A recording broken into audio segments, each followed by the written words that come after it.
and gentlemen, boys and girls, kings and queens, our dear fanatics, we're back again with the third episode of Bonus Star. I must say, time flies actually. I can't believe we're on our third episode. Anyway, guys, I do go by the name of Zamakulu. Those of you who tune in on the show already know my name, but if you're new to the channel, welcome. And usually I don't go alone. I do have my amazing co-host. She's my yin to my yang. My partner in crime, okay? So I'll just leave it to her to introduce herself and tell us who today's guest is. Thank you so much. That was beautiful. So to those of you guys that don't know me as well, I go by the name of Bafana. And this is just a show where we get to interview your football stars and legends as well. And then guys, speaking of legends, today on the show we have someone very, very special. Some of you might know him as the White Knight. He was also the South African icon in defending, guys. I'm talking about a man who would hold the ball and the whole stadium would chant boo. He started playing football at the age of 5, and at the age of 17 he was training with the senior squad, and they actually won a league at the Super Bowl. Guys, please allow me to introduce to you Mr. Matthew Boo. That was a beautiful intro. Like, I heard so many things there. I feel like I was pressured because you're sitting next to an icon. Thanks for having me. Yeah, I'm honored to be your third guest. Okay. Yeah. All right. Thank you so much for having us as well in your home. How have you been? How's family? How's the kids? How's your wife?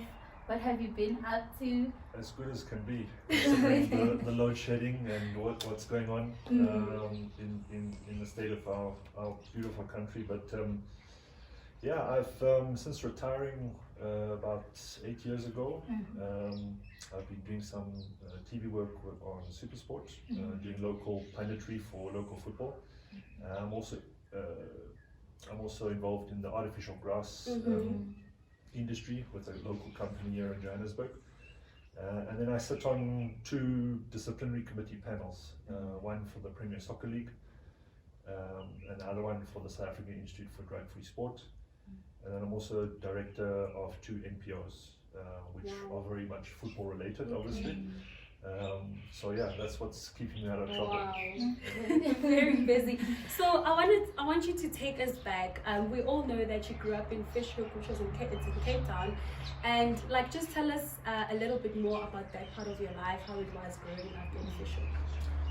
Fishhook's a bit of an oddity because it was one of the few places in South Africa that you weren't allowed to sell alcohol. Wow.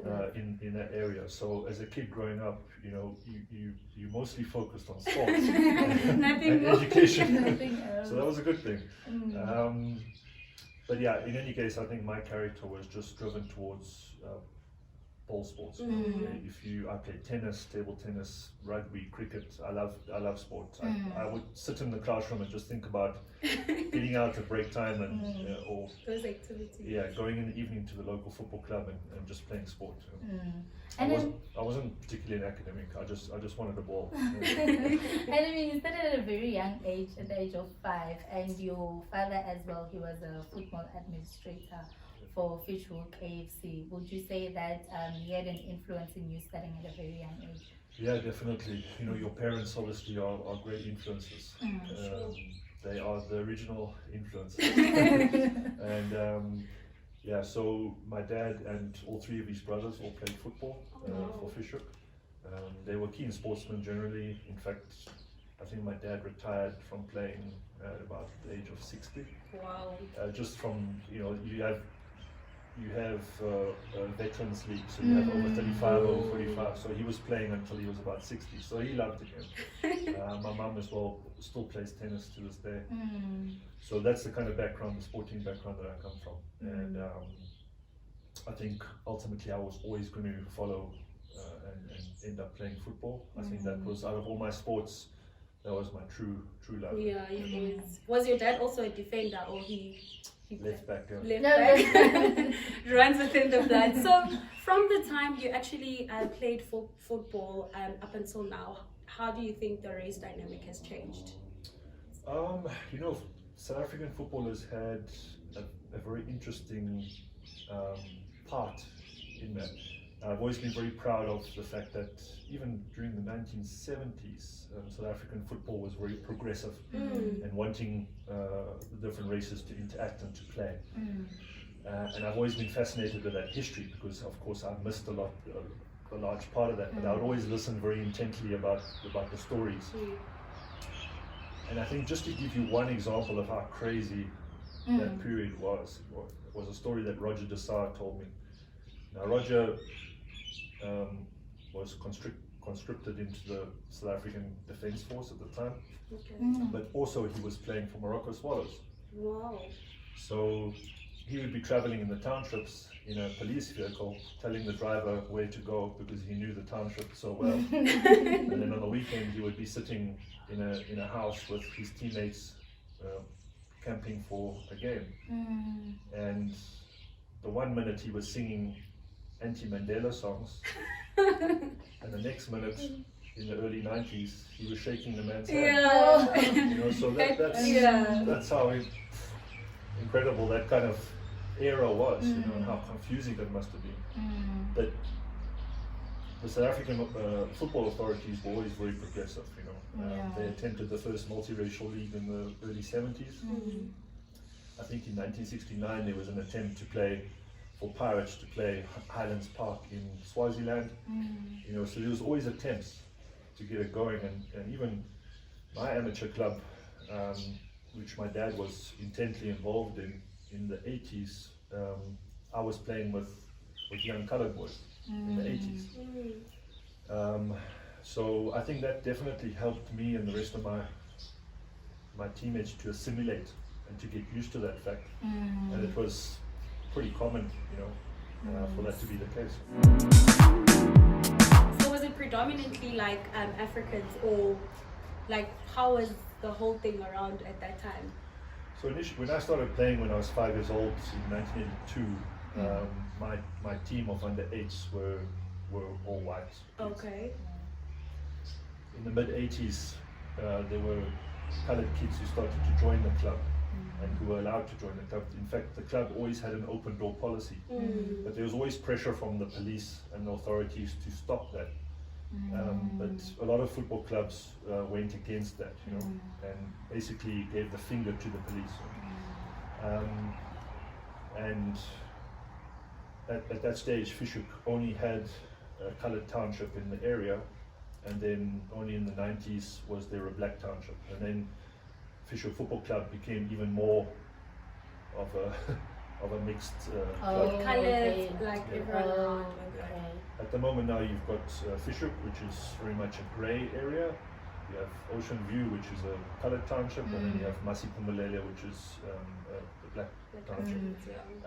But it's you know, times are changing now, so you can't really just say, you know, Yeah. So just to go back a little, so your dad was an engineer, right? And then your mom was a legal secretary.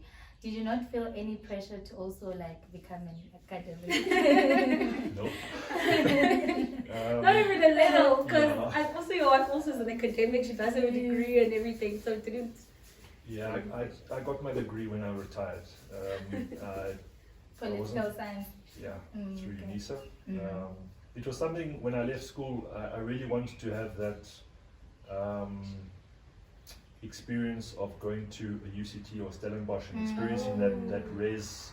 Because you never had that. I never had that. You never had. And it's so nice at res.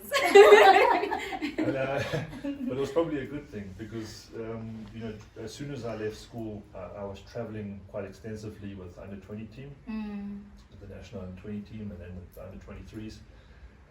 So it was impossible for me to study. I mean, we would be in camp for 3 weeks, traveling to Togo. I would have a roommate in my hotel room, so to find time to study it was impossible. But I would always encourage our current players to try. I think UNISA in particular is a very good outlet. You can study at home and do correspondence. Even short courses. It doesn't have to be a degree. Just do something to get something under your belt while you're still playing. But yeah, I took 5 years to do my BA degree when I retired, and I'm very proud of the fact that I did that. You know, even if I don't use it, it doesn't matter. It's just it's nice to have in my in my bar. So That's me. Basically, now you think it's doable. You can actually juggle football and studies. Yeah, I think players have got time on their hands to do that, and you can do it piecemeal. You know, it's not an exhausting task. A lot of players, I feel that. In fact, when I look at my boys now, you know, when they're at school, they go through exams over a period of a month, and a lot of parents will say, "No sport after during that time." You know, and I disagree, because if you're able to manage your time, there's nothing better than studying for a couple of hours, getting outside and going to do some physical activity, coming back in, doing some more studying. I think the two go hand in hand, really, but it's just a case of managing time. And we don't get that right. Actually, speaking of your boys, would you mind if they go into like football, getting there as well? You know, I would love it if they did. But again, life is about balance, and as long as they have something in their pocket with regards education, because we all know how short the career is. Sure. In fact, even if you get into the entertainment industry, full stop, you know, it's a very short career.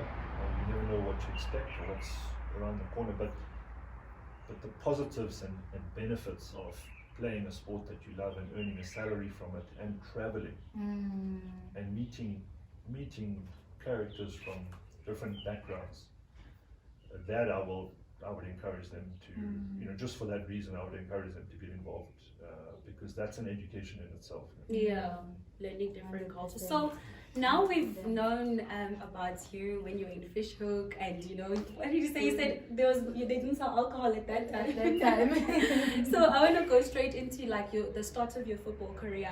What impact did Richard Gomes have in your early start of your career? Yeah, so Richard at the time was a coach at the under-19s for Cape Town Spurs. And he saw me play, you know, in a very prestigious youth tournament called the Bay Hill Tournament, which is still going.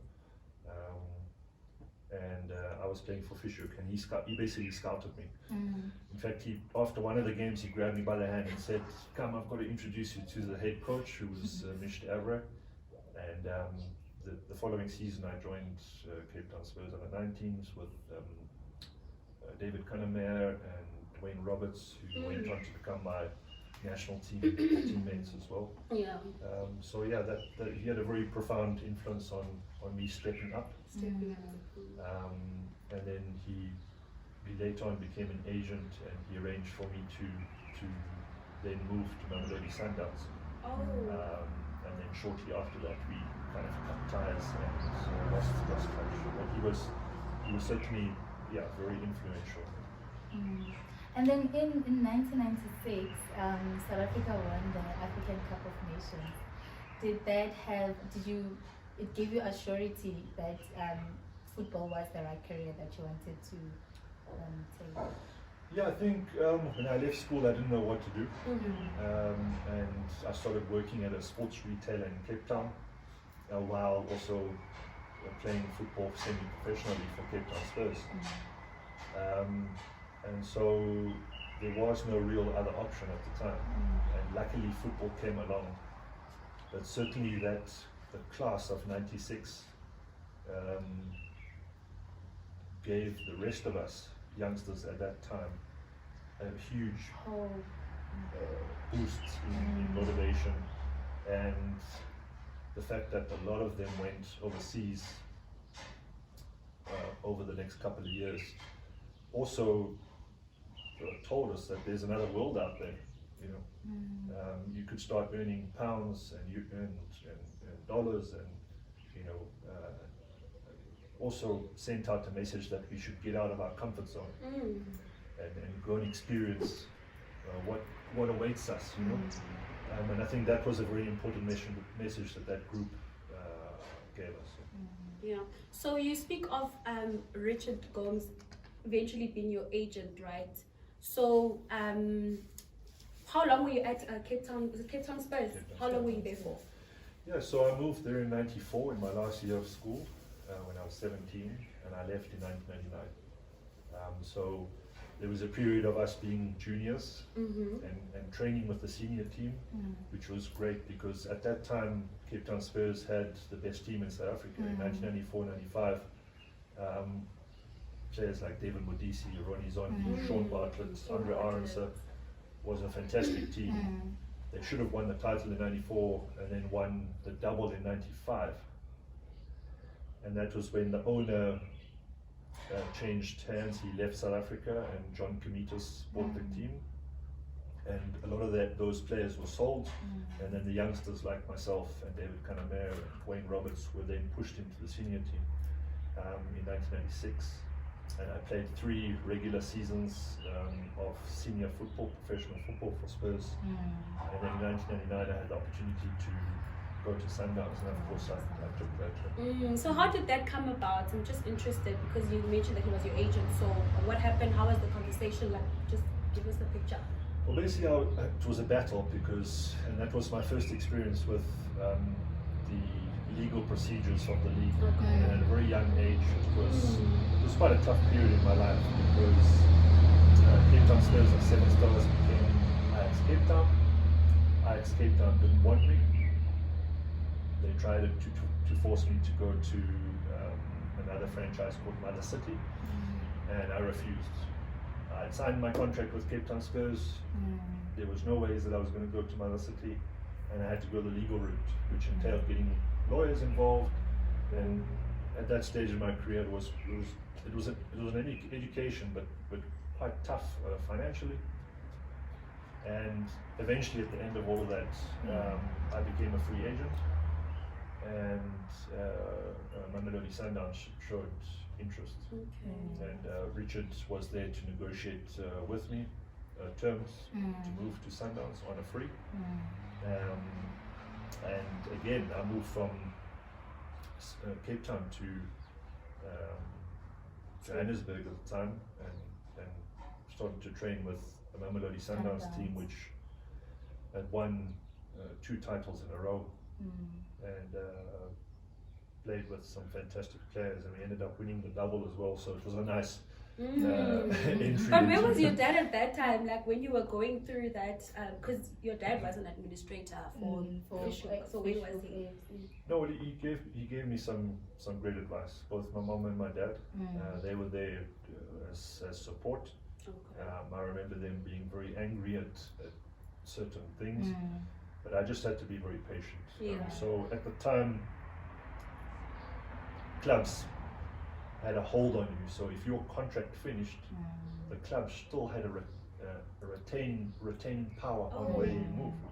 So it was basically modern day slavery. And it took a very brave player in Andre Coetzee to take the league to court and to change that system.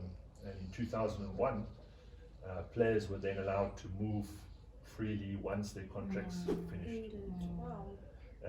In Europe, it happened sometime earlier in the 90s, called the Bosman ruling, and here in South Africa it's called the Coetzee ruling. And a lot of players have subsequently made additional money and earnings because of that ruling, because obviously your earnings increase if you are a free agent. So a lot of players owe a lot to Andre Coetzee and what he did. And even though you were coming from a home of football, but you were the only one that played it professionally. So I can imagine it must have been difficult because some of the things you were experiencing them the first time. Yeah, it was. In fact, professional football was quite new still at that stage. So it was a completely new experience. But basic life principles still remain the same. You know, if somebody tries to screw you over, you have to resist. You can't just roll over. So that was the basic messaging from my parents, that you had to fight the good fight. And I mean, after that, after Mamelodi Sundowns, you went to England. I just want to pick your brain on something. What do you think of loaning of football players in football, actually, just loaning. Do you think it does benefit players, or do you think it's not beneficial? Because in your case, you went to England, but you were only there for 3 months. Yeah, so it depends on the circumstances. So a team like Mamelodi Sundowns, who've got a squad of 40, 45 players, it makes sense to loan players out, to give them game It's time. like overstuffed. And to make sure that those players are not continually overlooked by the national team, because that's the biggest factor, especially with Sundowns. They have the ability to bring in the best players. A lot of them don't get regular game time and they lost to the national team.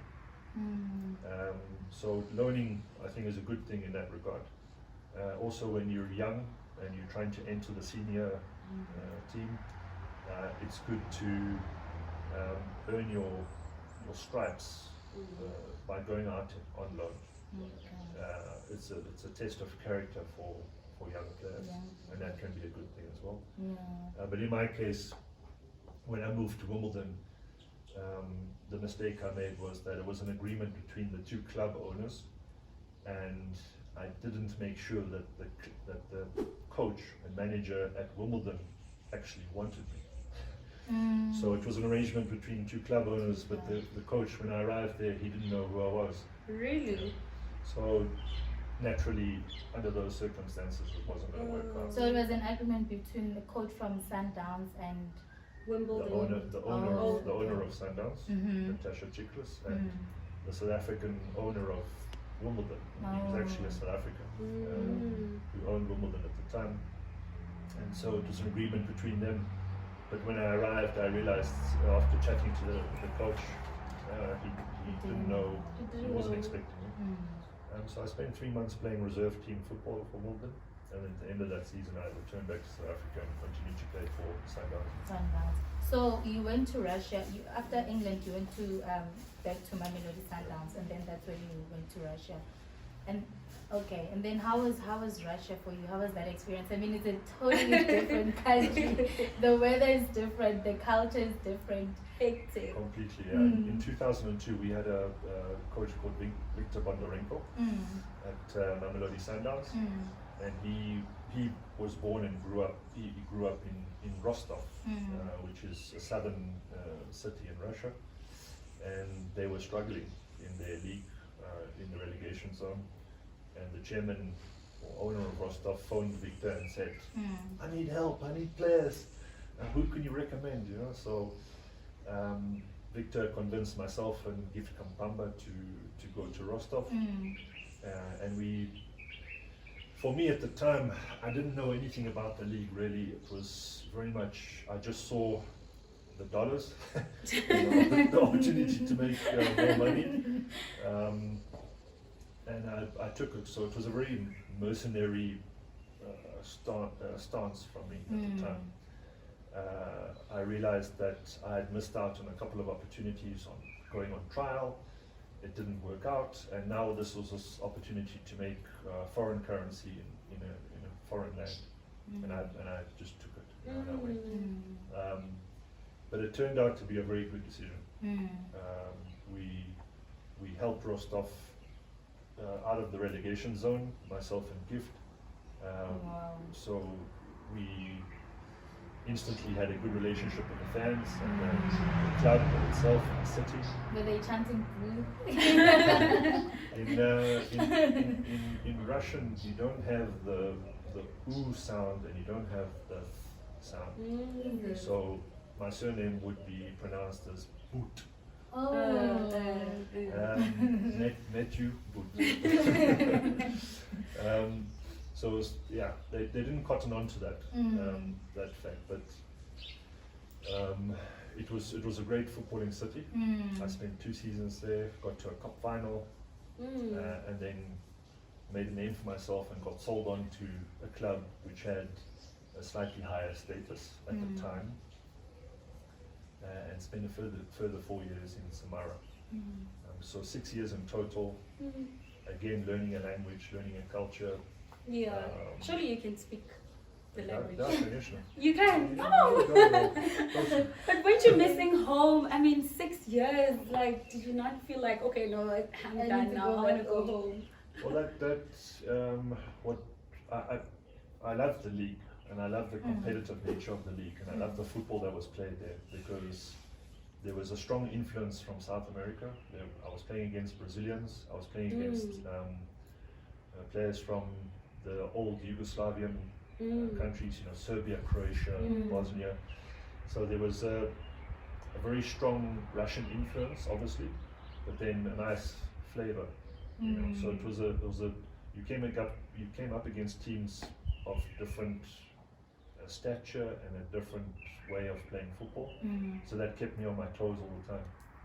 So I really enjoyed the football there, which was important. And I realized ultimately that I had to make the most of it financially. For sure. I was earning good money, and if you're lucky as a player, as a defender, if you can get to your mid-30s, you've done very well for yourself. But you're making more money that side than... Yeah. Okay. So it sounds terrible, but it's obviously a big factor in what we do. A lot of fans will talk about loyalty, but I'm afraid when I retire, those very same fans are not going to be buying my groceries. They forget that. They're going to meet me in the street, but they're not going to help me out. So we ultimately have to try and make as much money as possible to maximize our earnings before we retire. Some players get injured early and have to retire early. So it's up to us to maximize our earnings and then also prepare for the second part of our lives. And unfortunately, we don't do that. Because football is a very short career, so you have to. And the biggest mistake that players make, and anybody who wants to get into the game, boy or girl, they have to network while they're still relevant. So while you're still playing, while you're still in the public eye, network with business people and people that you aspire to, want to aspire to. It's important not to surround yourself with people that you consider to be lessers. So a lot of the guys their entourage will be guys that they will consider to be lesser than them, so that they'll feel good about themselves. So don't do it intentionally, because ultimately when you finish, your entourage should be guys who are business leaders, and people that will help you progress in life. And yes, if you have a friend from way back, of course, stay in touch, be close with them, but don't intentionally surround yourself with people who you consider to be lesser. So, what advice would you give to young people that would get the chance to play abroad on how to adapt in a new environment? I think if the language is different, learn it, or make an attempt to learn it. I think. But is that possible? Learning a language when you're already because they normally say it's always easier to learn a language when you're younger. Yeah, no, it's possible. I'm not a linguist. I'm not very good with languages, so I was probably fluent in Russian when I left after 6 years. The mistake I made the first 2 years was we used the club's translator a lot. So we didn't learn that language very quickly. But to also interact with the fans, it's something that our players, as soon as they start earning lots of money, they a lot of them are quite arrogant and they keep their distance from the fans and don't treat reporters and stuff very well. But you've got to, because ultimately those are the fans that are putting the money in your pocket indirectly. Indirectly, so yeah. So you've got to give them time. Plus, the most important thing is that when times are tough, you're going to need those fans. You're going to need them to encourage you when you meet them in the street, at the stadium. So don't take them for granted. And especially when you're a foreigner. So for me, leaving South Africa and going to Russia, I felt that there was a much bigger pressure on me to start, to be a regular in the team, not to sit on the bench and be a salary thief. And then also to interact with the fans and make sure that they appreciated my contribution to the team. So those were the few factors that I think allowed me to stay there for 6 years. And then with them offering me a further contract, I was able to decide on my own terms, whether to come back to South Africa or not. Oh, so you got another contract after the 6 years that you stayed? Yeah, in 2008 they offered me another extension. I was the captain of the team at the time. Captain, my captain. Yeah. So I was very proud of that fact because not many foreigners had that opportunity. But I had a 4-year-old. Our oldest was 4 years old, Nathan, and he needed to start school. Plus, after 6 years, I think both myself and my wife were looking forward to coming back to South Africa, but also I had my eye on the World Cup, and I hadn't played for Bafana during those 6 years. So in 2008, I'm looking at 2010 already. Thinking, how do I get the attention of the coach? And so that was one of the main reasons why I returned it. And why didn't you play in the 6-year period for Bafana? I'm not sure. You got to ask the coaches that. Out of sight, out of mind. There's a lot of gatekeepers to our national team. Perhaps the coaches during those 6 years didn't like me. Perhaps they did see me perform. Who knows? But yeah, I felt a little bit bitter. I can imagine. Because I was playing some of my best football in Russia, and I've always made myself available for the national team. But ultimately, it was great to get back into the squad in 2008, 2009. And I put my hand up and continued to play some good football for the national team. So sometimes it's not about your talent, whether if you're good, it's just maybe the coach not liking you in particular, or. Absolutely, and that's, I'm involved in amateur football now, doing a bit of coaching and charity work and stuff, and it's a message that I keep on telling kids, because our youngsters of today, they struggle with perseverance. So one coach will not like them. They'll either stop playing the game or they'll move to a different club. Now that's weakness. And similarly with adult professional footballers, you hear it all the time in the change room. The coach doesn't like me. The politics of the club. But in actual fact, it's your lack of perseverance. It's your lack of hunger and drive to change that coach's mind, or at least to try doing it instead of just giving up. And ultimately, football is very subjective.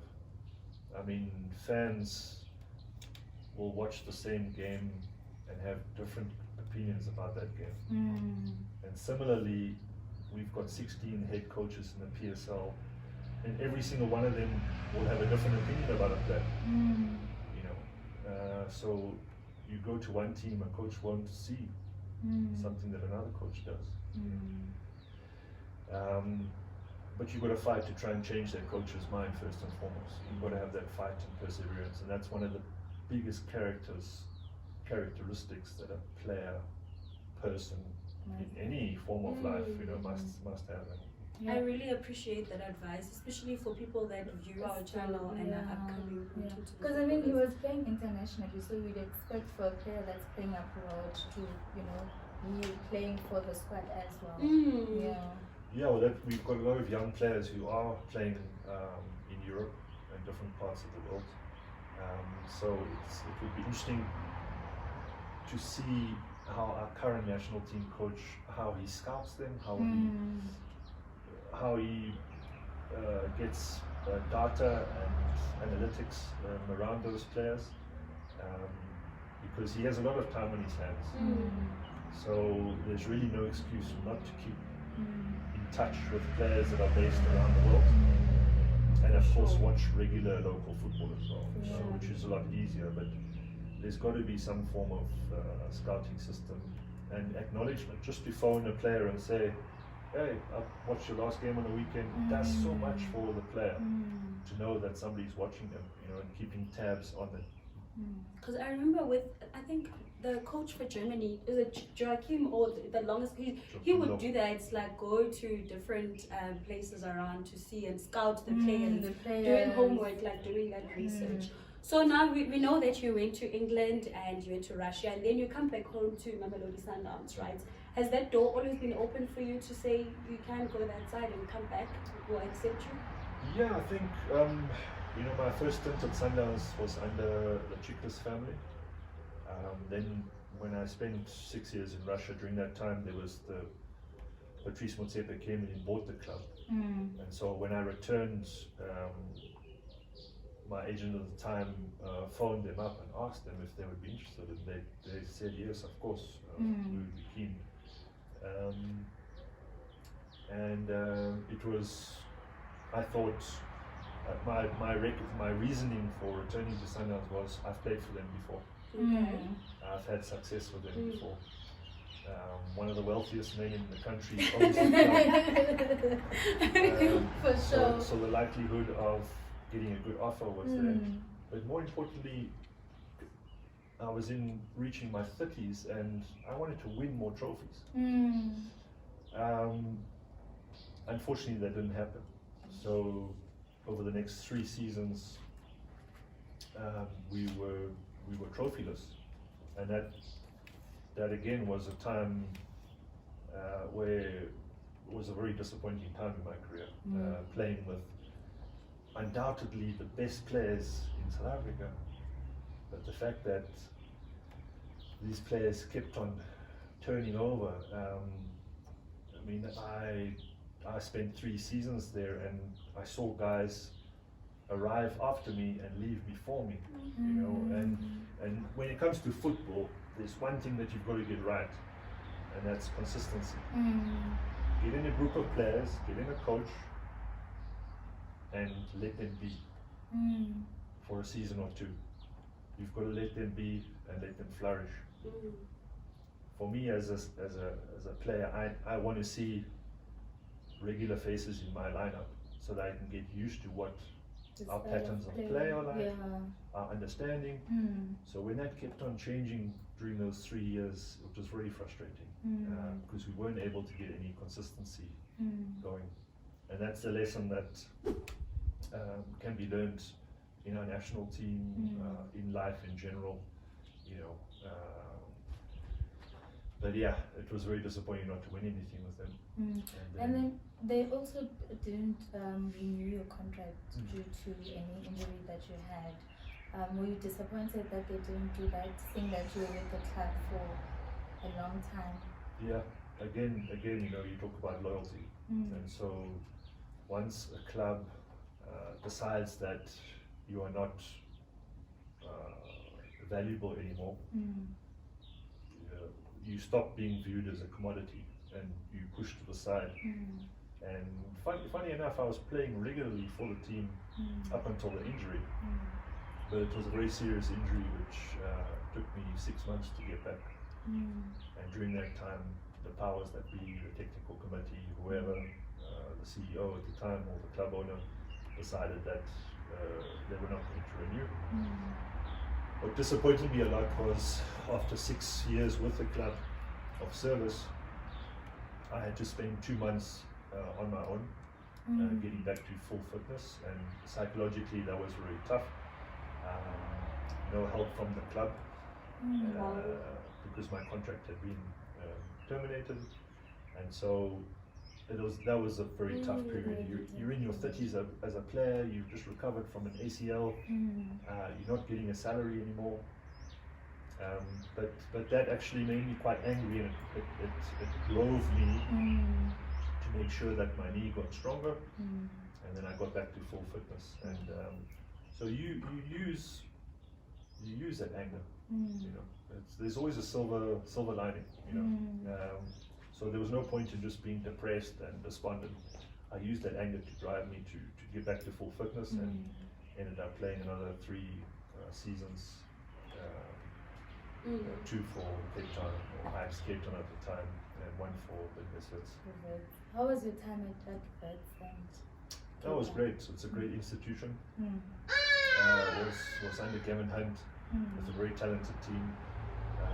Again, they wanted me to stay on for a further year, but because of injuries and build up and just the body saying enough is enough. I was 37 at the time. I'd achieved what I wanted to.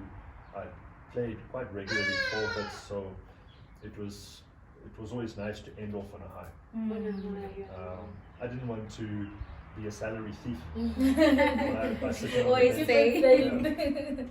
To be sitting on the bench or in the stands without contributing. So, whenever throughout my career, I very rarely sat on the bench, but whenever I did, it hurt me. You know, I didn't like the feeling. So that was part of the reason why I decided to quit. And it's very sad what's happened to the Misfits. We're sitting on 40 minutes now. Is it 40 minutes? Okay. Okay. Alright. 3, 2, 1, speed. So I read in an article actually that you went through an interview, and you were like, you left Sundowns, obviously we were not happy, and you wanted to prove a point, like, but that's why you went to one of those teams, Ajax or Bedford, to prove a point to Sundowns that actually, you know what, I can still play. But then you got to Vets and then you left when you still had game time. Didn't you feel like you did a disservice to the club with that? No, I think after 3 seasons, after that episode with Sundowns, I was happy. I was fulfilled.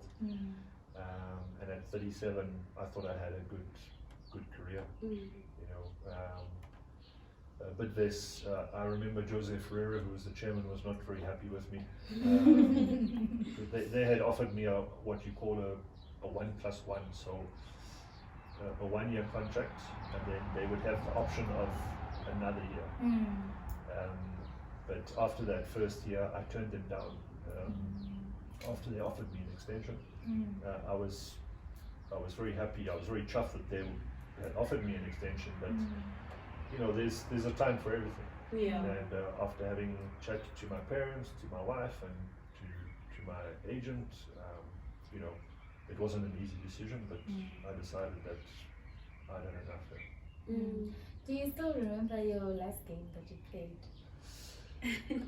The last game that I was involved with was sitting on the bench in the Nedbank Cup final against Pirates in Durban, and I was, at the time, Gavin didn't realize I was going to retire. Yeah, because I was about to ask, did you know if it was your last game? I was still debating the fact, you know, I don't think it was right for me to have told them before the end of the season, because then they might have been influenced to try and give me a run, or you know, I didn't want that to be the case. So yeah, it was only decided during the off season that I was going to retire. But that, it was nice to get to a cup final, but not playing was difficult, and then also losing to them was even more difficult. But yeah, I've got many good memories, many of games that I've played. I've played nearly 500 professional games, endless friendlies and international games on top of that as well. So you'll always have the good memories, as well as the bad ones, which have proved to be good lessons, you know, for you and for your career, in your development. You know, you need those bad moments to improve. To boost you. So, but how does it feel though? Like, you know, just you've made love to this sports, like football. It's been your love, and now it's time to hang the boots. Like, how does that feel? Yeah, it's very difficult, because I've always gotten a buzz out of crowds watching what I do. Mm. And so there's always been that healthy pressure of me knowing that the fan has paid money to come and watch us play. And so I've got to put in a good performance every time. So, and to be booed, applauded, gives me a buzz, you know. And so I miss that. I miss that about the game. And so when I play in the Veterans League every Wednesday night now, we have over 35.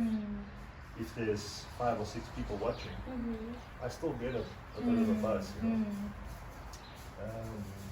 And I'm still quite competitive. I've never liked losing, especially when I was younger. And so I get my fix in small ways. But I also enjoy watching the game and commentating on the game. I love coaching junior football as well. There's nothing better than watching a young person develop and get better in a technique. And there's nothing better than a youngster actually looking at you and processing what you're saying. In fact, in other words, not taking your time for granted. You know? And that's the best feeling in the world. And what's that one match that you played that you always remember that has your heart? I've played against Brazil 3 times, and I've always had pretty good games against them. And out of those 3, probably the game in the Olympics where we beat them 3-1 in Sydney 2000. That was probably one of my better games. And against a team that had the likes of Alex and Ronaldinho, the fact that we were able to beat them was, people still talk about that. They always remind me about that game. And in fact, when South African fans talk about our national teams, they'll always talk about the class of 96 and then also the class of 2000. Quentin Fortune, Benny McCarthy, Sibonga Mbete, you know. Was that Steven era. Pienaar, Stephen Pienaar came slightly after. Okay. So he wasn't involved in that squad, but we had a fantastic team. Who was that one striker or winger that gave you that a problem? You knew that this person was too quick on the ball. Well, I just mentioned Sibonga. No, And, yeah, he was very quick, very clever player, very good in the air as well. So he always kept me on my toes. And then always guys, what we call scratchers, the guys who get a kick out of the shibobo, you know, doing their tricks. Their specials there. Jabo Maslangu, Steve Lecolere. You know, whenever I came up against those types of players, I felt uncomfortable. You knew it was difficult. So I much preferred players who were slightly bigger built, like Polo Ntlanya, the late Leslie Manentela. I felt more at ease marking and going up against those types of players. Do you think your height also worked in your advantage? Because you were also considered as one of the most important players. It can be an advantage and a disadvantage.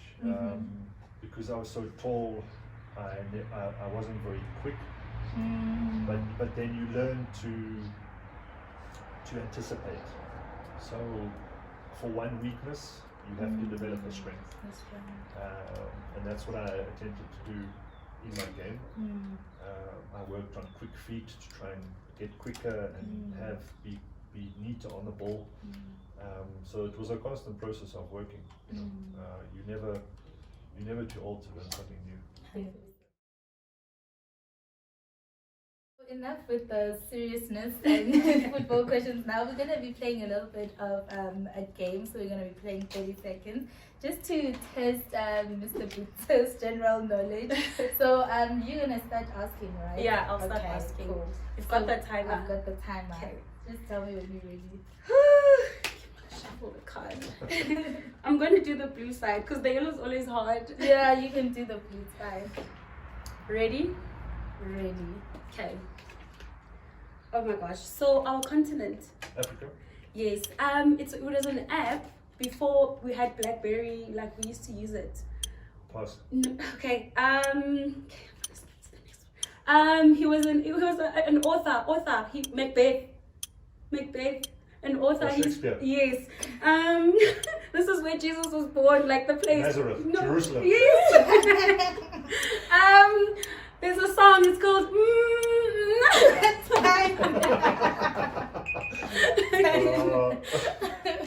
How many did we get? We got Shakespeare, Africa. It's mixed. Makes sense, actually. Sorry. Not my generation. Okay. Start with you. Okay. You must tell me when you're ready. Okay, ready? Yep. Okay, let's go. It's a brand. It's a camera brand. It's not Canon. The other one. Okay. It's in Mpumalanga. The big 5 animals. Kruger National Park. Yes. Oh. Let me go to Okay. So, you know where people go to on Sunday? Church. Yes, and then guys, how do I That's say this? Nikon. Church Street. Church. It's Kodak. Is it not Kodak. Oh yes, there's Kodak. Kodak. Oh, Yes. Okay. Should we Should play we the do last another time? one? I think the last Yeah. one. The last cut. Okay. Do you want to describe for us, or should we Yeah, just? let me Describe. Okay. Okay.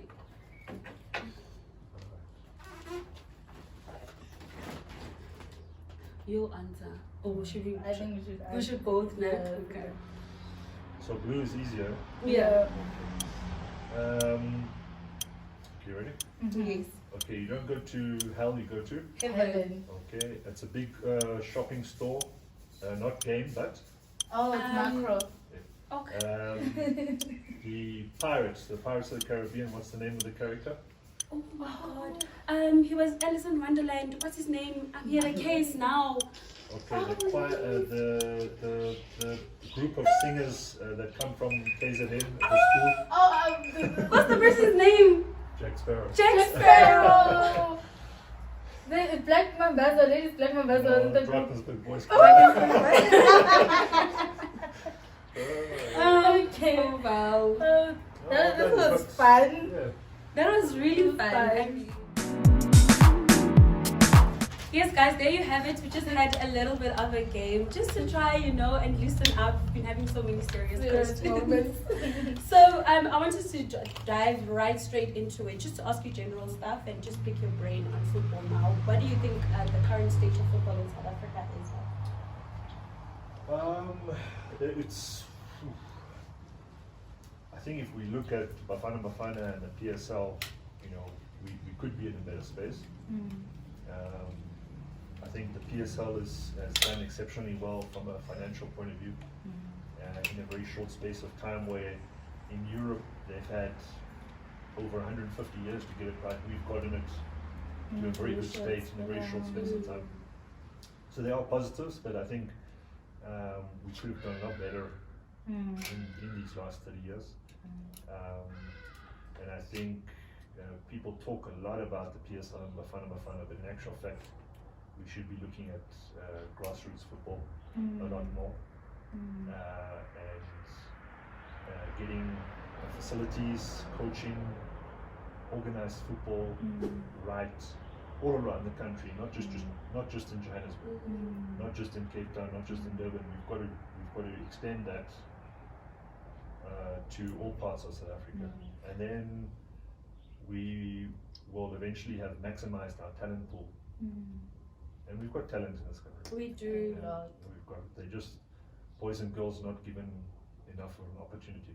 Because when we interviewed Tuso, he did mention that with football it's luck. You just try and hope that someone will scout you, even when you're talented, and everyone knows in the hood that okay, if you go to this person, they're talented, but because of luck. No, that's right. And you can't in this game when you're competing against nearly 200 countries, they're going to pass you by. Even the smallest countries are going to pass you by because they're getting it right and you're not.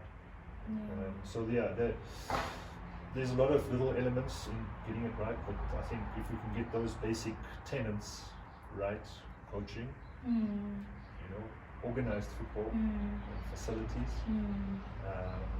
all around the country, not just in our metros, then you'll be on the right track. Yeah, because then I was gonna ask, what do you think needs to be done for our current players to succeed? You know, because with the older generation, like Mark Fish, Lucas Radebe, they held a lot of titles and they achieved quite a lot. Yeah, a lot of those players from '96 came through a very well organized school system, and school sport was very strong. And then, unfortunately, politics came to the fore, and in 2013 there was a court case between the Schools Association and SAFA, and since then schools football has disappeared virtually. So, you know, there's still hope. I think if we can get that back up and running, then I think, again, we can maximize. I think schools are the perfect vehicle, but unfortunately most of the school facilities have deteriorated substantially. I think if you take into consideration government and private schools, only 10% of school kids play any type of sport. Sure. 10%. Yeah, that's too little. Yeah. And guaranteed most of that 10% you're talking private schools. You know, so we've got to change that statistic. And I mean, it's important to start them young. You started at the age of 5. Your Messi's, they don't start when they're 16, 15. So there was an article as well of Peter Musimane where I quote, he said, "Where are the white boys in the PSL, right?" Why do you think there isn't a lot of like white players in South African football? I don't think it's about colour. I think it's about class. Oh, so we're actually losing a lot of black and coloured players as well. And so more and more coloured and black families are becoming middle class and upper class. And we're losing a lot of middle class and upper class kids because they have more options. So if your footballing system is not foolproof, if it's not working properly, you're going to lose a lot of kids. You're going to lose a lot of kids to rugby, to cricket, to PlayStation, to a girlfriend, to drinking, to drugs. So if your footballing system is not strong, you're not going to retain your talent. For kids that come from poorer backgrounds, they don't have many options, as many options as your middle class, upper class kids. So those players tend to stay in the system longer. So for me, it's not about color, it's about class. Because I mean, when you go to the Forge, you'd find a lot of kids playing football rather than finding them playing rugby or cricket. So yeah, it actually does make sense. Yeah, so it's not as, I mean, it's not as simple as, you know, because South Africa is very big.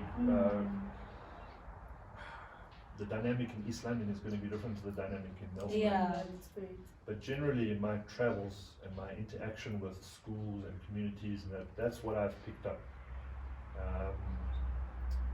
That the footballing industry, we're losing a lot of middle class and upper class kids. And that shouldn't be the case. We should be retaining kids that enjoy playing football. Football as well. And that's across race, that's across class.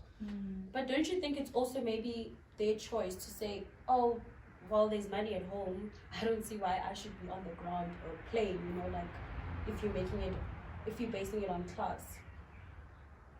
Well, so if a middle class or upper class kid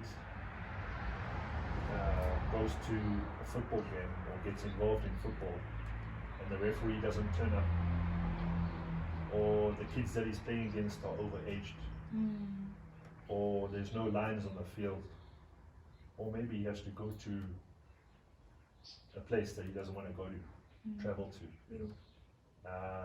that boy or girl is going to more than likely find something else to do. So your systems have to be in place to keep them in the game. Yeah, of course you're going to have kids who will drop out for various reasons, but you've got to make sure that those systems are healthy to retain as much talent as possible. So I can understand why Pizzo says that, but that's a visual thing. You know, visually he sees that, but actually we're losing a lot of kids of all races. If you get to it, actually you realize it. Yeah, and you actually also did say in an article as well that we read. You did research. You were sympathizing with Andy Lejali and Tambazwana because Coach Hugo didn't include them in the squad. Why them specifically? Well, not them specifically. I think I sympathize with any player who gets criticized by a national team coach. You know, I like Hugo Bruce for certain reasons, but I also disagree with certain things, just like with anybody. You know, you can't say you just like them and dislike them. There's certain things that I agree with, there's certain things that I disagree with. What I disagree with is a national team coach criticizing a player. There's no reason to criticize players and say they are not my type of player. Just keep quiet. You know, if you're not going to call them up, don't call them up. Yeah, you know, simple as that. So, because now you've affected them personally, they've heard it in the media, you've made it public. You know, so why would you do that? There's no reason to do that. Also with Mosele, you know, making a statement about Mosele without first doing your homework about his issues. But initially, I was encouraged by the fact that he chose a very young Bafana team. The fact that he got 15 points from 18 in the World Cup group, that's positive stuff, you know. Only to lose in the last game against Ghana in very dubious circumstances, that's positive stuff. You know. And I'd love to see him carry on and doing that sort of work. But you know, I like players and coaches who are outspoken, speaking truth to power. That's great.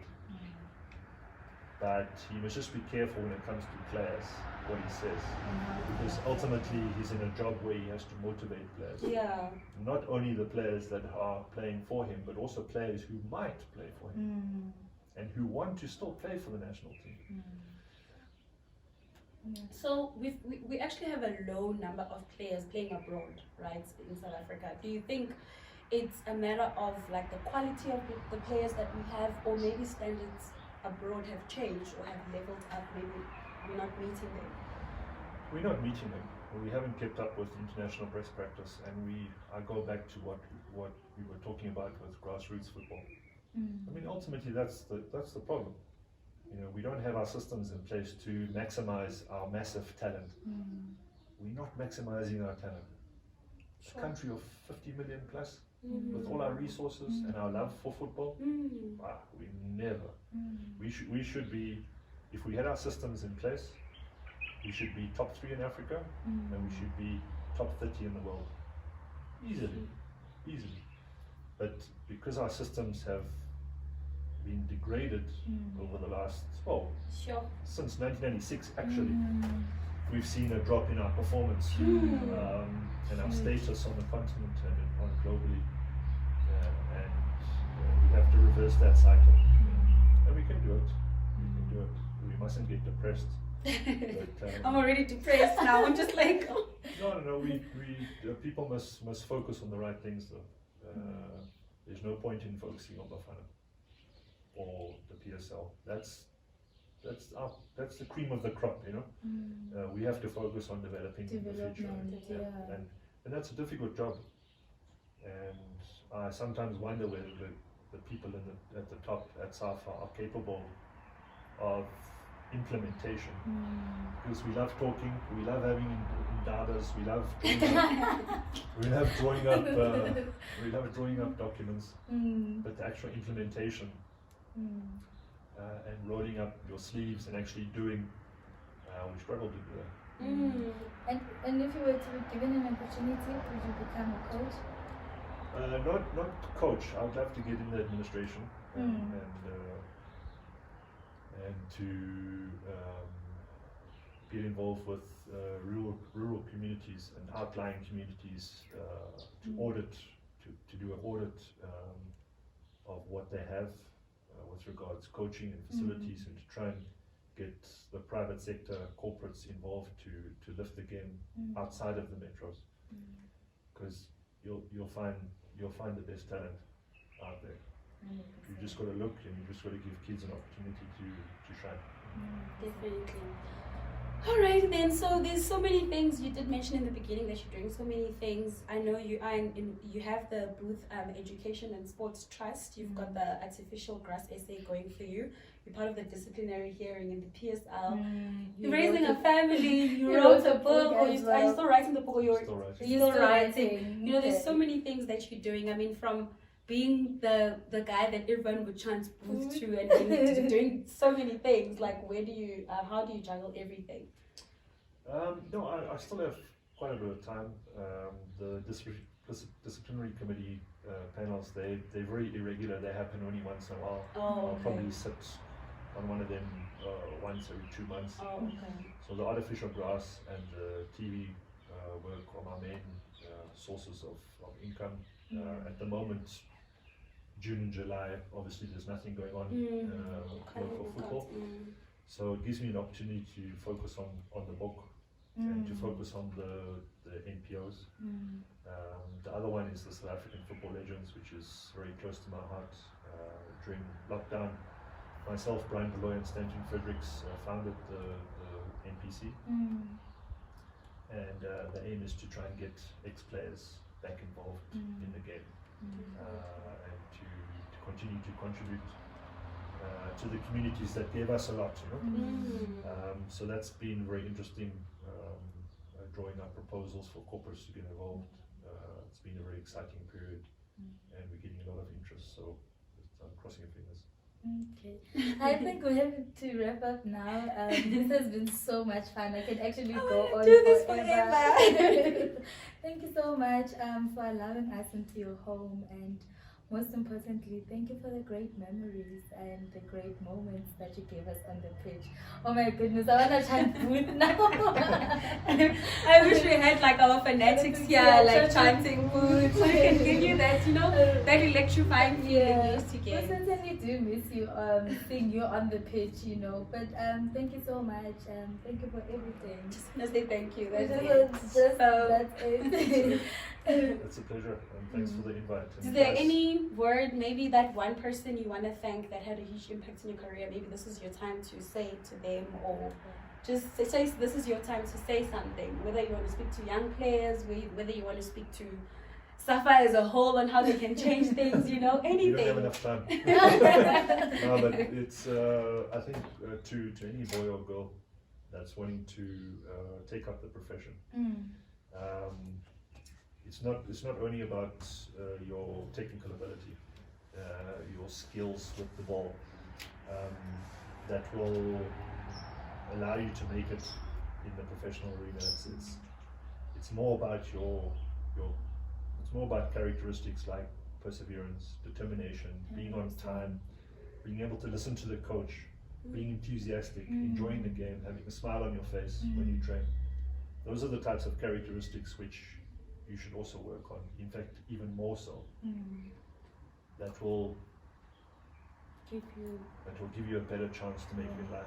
And that, I'm not only talking about football. That's in life in general. Yeah, very positive. So guys, thank you so much for tuning back into Bonus Star. This was episode 3 of Bonus Star, and thank you so much for tuning in. Please don't forget to comment. Tell us who you would want to see next. Give us those questions, subscribe, share with your family members, and yeah, we'll give you more content. So from us guys,